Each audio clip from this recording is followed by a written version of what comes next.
Hello everyone, my name is Deepak. I am from Samman Institute of Technology, Department of ECE 87, and our project is Curve Guard, a hairpin belt accident prevention system. We have done this project under the guidance of Dr. S. Saundeshwarima, Department of ECE Associate Professor. And these are my teammates. This is Chandan, this is Sanjay, and this is Vignesh. So I would like to briefly explain the components used in the project.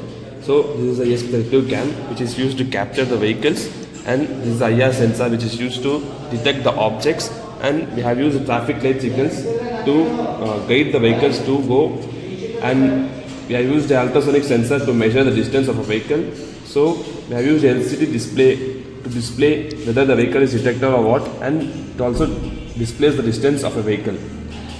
The workflow of the model is, so whenever a vehicle is approaching towards the hairpin bend, the IR sensor and the ESP32 cam detects the IR sensor detects the movement of the vehicle, and ESP32 cam detects whether the object approaching the hairpin bend is vehicle.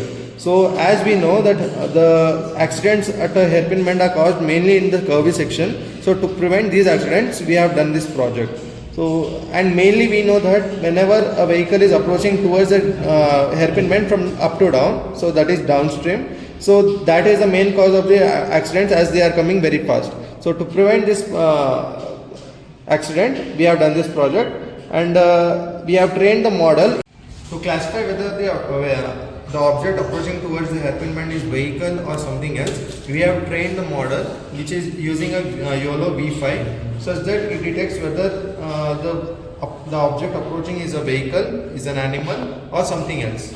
So that's the main, and that input is taken and is used to variate the signals that are that is these both signals, and when the vehicle is detected, we have a LCD display that shows whether the vehicle is detected to the driver. So that's the main workflow of the project.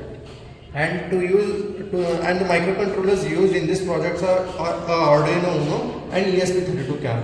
So those two are the main components used.